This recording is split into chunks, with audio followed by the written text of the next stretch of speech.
sualım bundan ibarətdir. Quran-ı Kərimdə neçə ayə var ki, Quran-ı Kərim təkcə ona izah verə bilməz. Məsələn, Rum surəsində müəllim də bilir, belə başlayır. Bismillahirrahmanirrahim. Ghulibətur Rum. Mənası bu deməkdir. Romalılar qələbə çaldı. Rumlular. Yəni Romalılar qələbə çaldı. Kimə qələbə? Hələ ardıca buyurur. Qulibət məğlub oldu deməkdir. Yox, səhv deyirsiniz axı tərcümanı. Buyurun soruşun ərəbşünüzdə. Məğlub oldu deyir. Səhv deyirsiniz. Ola bilsin dili səhv dili məğlub oldu. Baxın, Romalılar məğlub oldu və sonradan onlar bir məntəqədə qələbə çalacaq. Gələcəkdən xəbər verən bir ayədir. Nə qədər müsəlmanın İslama gəlməsinin səbəbi elə bu ayə olub ki, gələcəkdən xəbər verdi, baş verdi. İndi sual olunur. Baxın, sizin məntiqinizə sual verirəm Elçin müəllim. Ayə buyurur ki, Romalılar məğlub oldu, Ghulibətur Rum məğlub oldu və yaxında qələbə çalacaq. Kimə məğlub oldu və kimə qələbə çalacaq haqqında Quran bildirmir. Deyir ki, Quran yeganə mənbədir. Yeganə mənbədirsə başqa bir ayədə onun izahı verilmir axı. Bunu hədis bizə deməsə ki, bu hadisə bu cür baş verir. Siz o ayənin izahını hardan biləsiniz? Buyurun. Hədisdə varmı? Cavabı var. Buyurun deyin hədisdə. Sasanilərlə Rum harda keçdi? Peyğəmbərin harda deyir onu?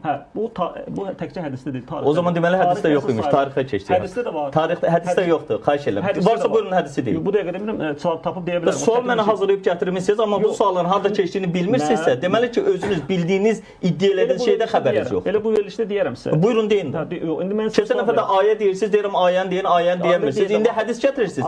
Hədisi də bilmirsiniz. Axırda onu da deyəcəm. Amma siz icazə verirsiniz. Buyurun inşallah. Quran yeganə çıxış oldu. Bəli də dediniz onları. Təkrarlamağa ehtiyac yoxdur. Bismillahirrahmanirrahim. Allahümme salli ala Muhammed və ali Muhammed. Mömin-möminatı salamlayıram. Fazıl Əhmədlə İrşad Miri arasında olan debata mülahizəmizi davam etdiririk. Deməli, İrşad Miri qətiyyətlə vurğulayır və Fazıl Əhməddən tələb edir ki, hədisdə varmı ki, Peyğəmbər bu məsələyə izah verib?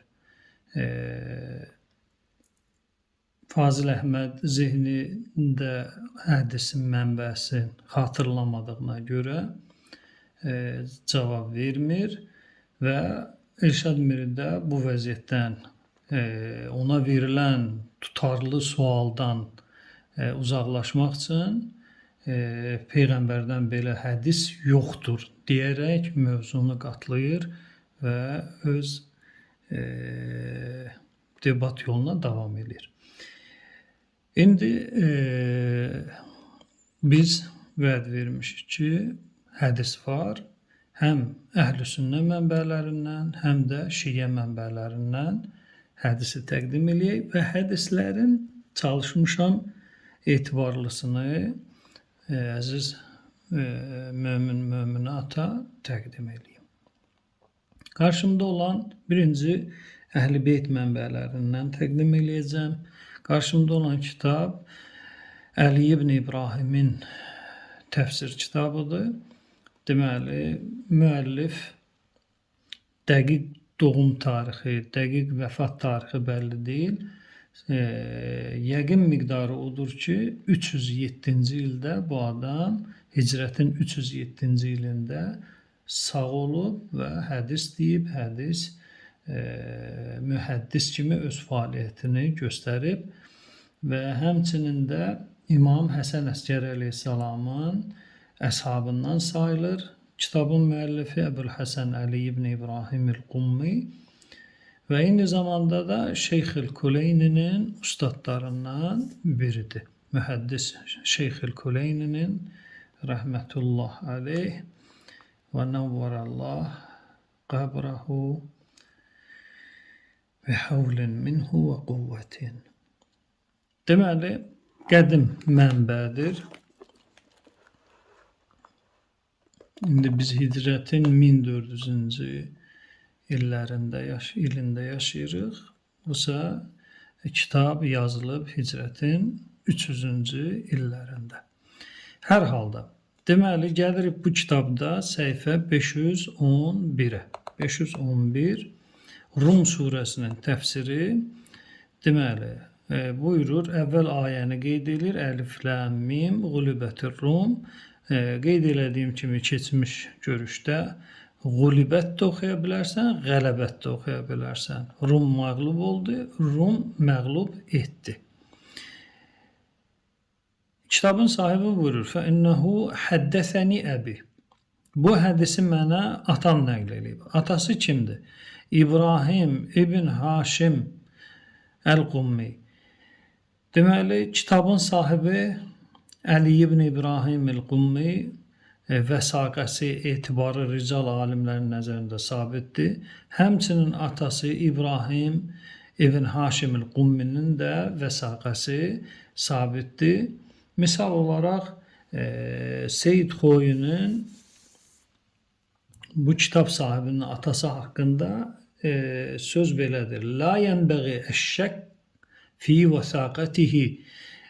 İbrahim ibn Haşimin etibarlı, düz danışan ravi olmasında şəkk eləmək yol yoxdur.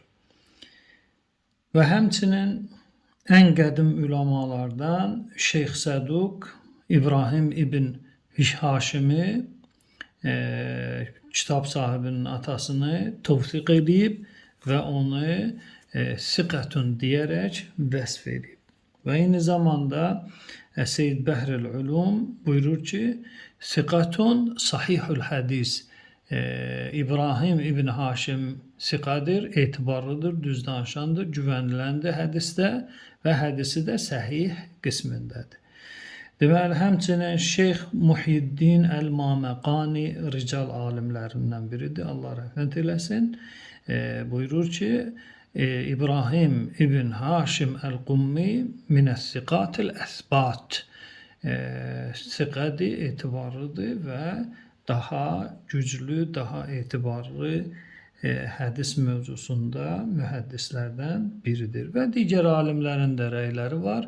Hər halda ravi siqədir. Deməli, Əli ibn İbrahim deyir, mənə bu hədisi atam nəql edib, İbrahim ibn Haşim.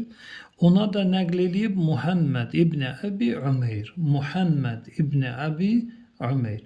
Muhammed ibn Əbi Ümeyr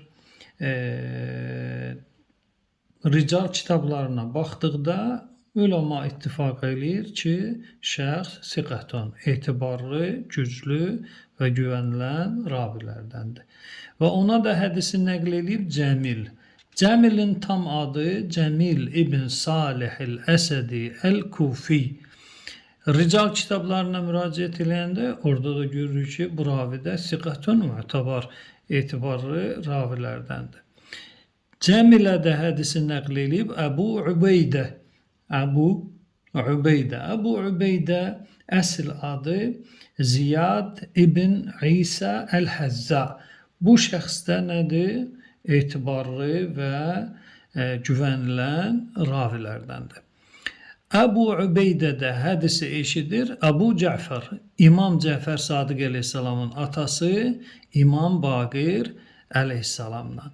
Və mənim internetdə yaydığım bir dərs var. Əhl-i Beytin Peyğəmbərə birləşən hədis yolu. İmam Baqir əleyhissalam hədislərini nəql eləyir İmam Zeynal Abidindən. İmam Zeynal Abidin də hədisi nəql eləyir Həsən Hüseyn əleyhissalamlardan və Həsən Hüseyn əleyhissalam da Peyğəmbəri görüb, həmçinin də Həzrət Əli əleyhissalam və Fatimə Zəhra da vasitə ola bilər hədis nəqlində və hədis silsiləsi gedir dayanır Peyğəmbərimiz Muhammed sallallahu aleyhi və aleyhi və səlləm. Kifayət qədər dəlil təqdim eləmişəm. İmam Baqirin, İmam Sadiqin Peyğəmbərə birləşən sənədini digər bir dərsdə izah eləmişəm. Burada təkrara ehtiyac yoxdur.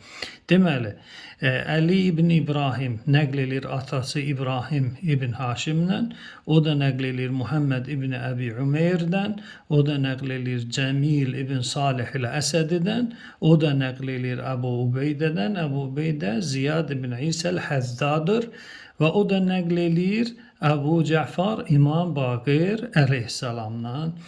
İmam Baqir əleyhissalama şəxs sorğu-sual edir bu hədisdə və bu Rum mövzusunda Rumluların qələbə çalması və yaxud məğlub olması mövzusunda Əbu Ubeydə Ziyad ibn İsa el-Həzza açıqlamanı nəql eləyir İmam Baqirdən soruşduqlarını nəql edir. Qalə səəltuhu an qavlillah əlif lam mim gulibətir Rum fi ədnəl ard. Deməli, Rum məğlub oldu və yaxud Rum qələbə çaldı. Hər iki qiraət məqbuldur. Çünki keçən dərsdə 13 nəfər başda Peyğəmbərimiz Muhammed sallallahu aleyhi və aleyhi və səlləm və ondan sonra Həzrət Əli əleyhissalam ta Əbu Əmr Əl-Qariyə qədər izah vermişəm ki, 13 nəfər qələbə oxuyub.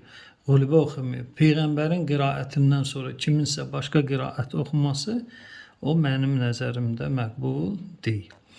Deməli, bu ayənin izahın imamdan soruşur. İmam da İmam Zeynalabdindən, İmam Zeynalabdin də İmam Hüseyndən, İmam Hüseyn də Peyğəmbərdən sənəd yedir, dayanır Peyğəmbərə. Çünki elmin hamısı Peyğəmbərdəndir. Mənim o dərsimizdə siz faydasını görərsiniz. قال يا أبا عبيدة إن لهذا تأويلا لا يعلمه إلا الله والراسخون في العلم من الأئمة عليهم السلام. Deməli, ey Əbu Ubeydə, bu ayənin bir təfsiri var, bir də təvili var. Təvil təfsir deyil, bunlar fərqli mövzulardır. Deyir, təvili yalnız Allah və elmdə möhkəm olanlardır və onlar da Əhl-i Beyt imamlarıdır bizim əqidəmizə əsasən. İnnə Rəsulallah ləmmə hacərə iləl Mədinə.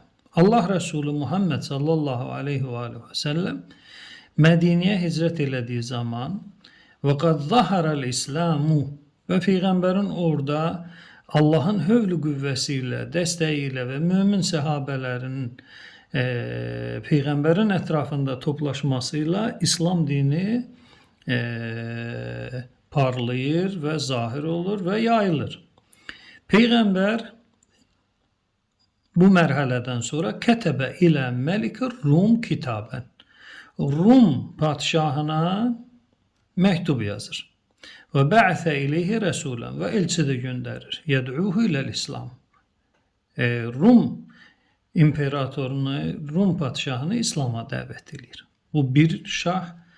Və kətəbə ilə Məlik Faris kitabən və həmçinin də Fars padşahına məktub göndərir və ona da elçi ilə bu məktubu yollayır və İslama dəvət edir. Hər iki padşahı İslama dəvət edir.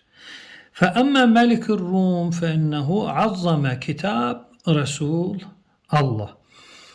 Deməli, Rum padşahı Peyğəmbərimizin məktubunu çox hörmətlə qarşılayır və əkrəmə rəsuləhu və Peyğəmbərin göndərdiyi elçini, qasidi çox böyük hörmət göstərir həmən şəxsə.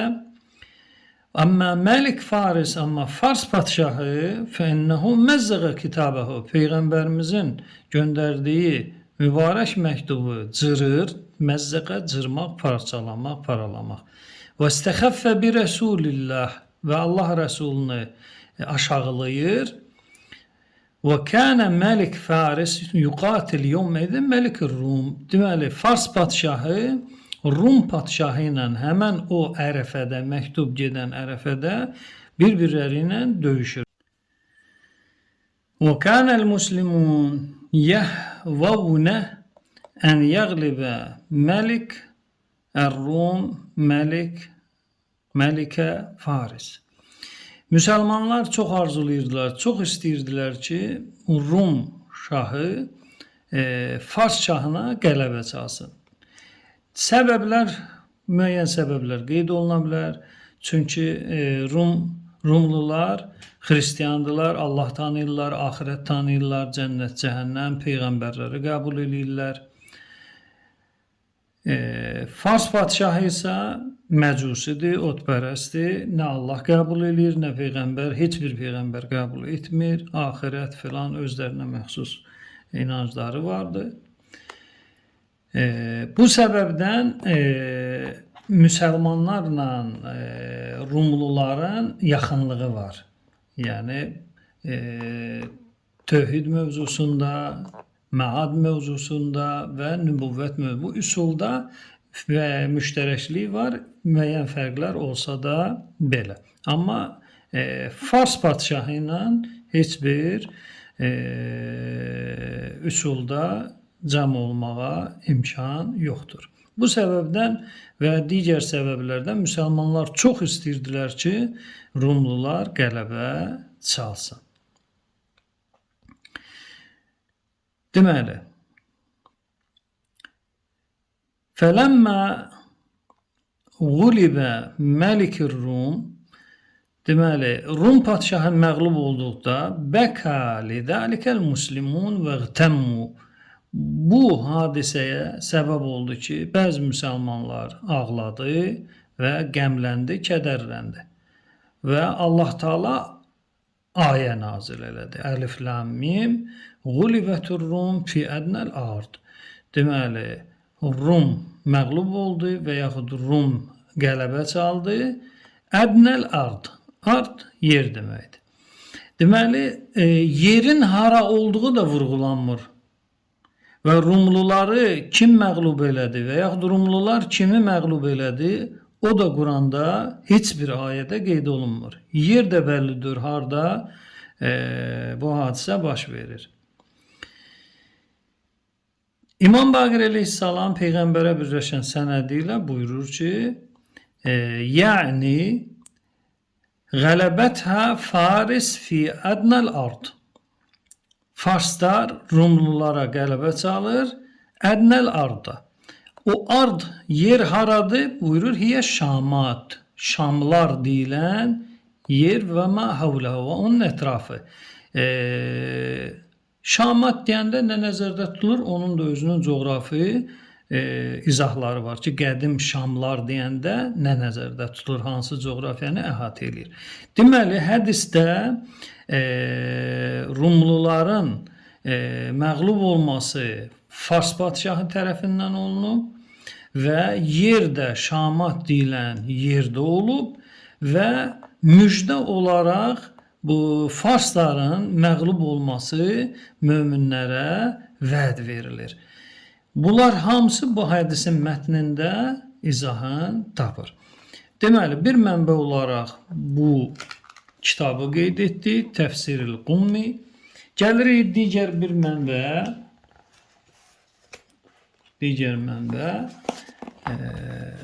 Furu'il Kafi, Şeyxil Kuleyninin Furu'il kitabı. Deməli, həmən bu kitabda gəlirik səhifə 727-yə 12365 nömrəli hədis. Deməli, İmam Baqir əleyhissalamdan bu ayənin təfsiri soruşulur və Təfsir Qummidə olan məzmun bu hədisdə də öz əksini tapır. Deməli, 12365 nömrəli hədis.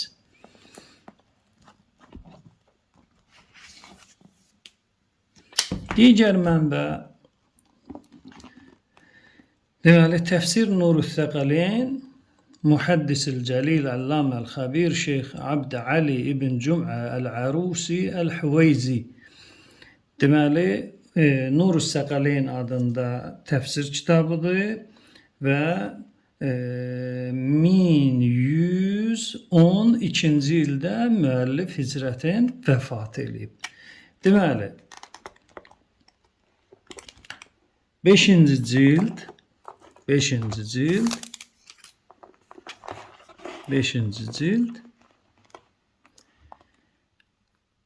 səhifə 382-də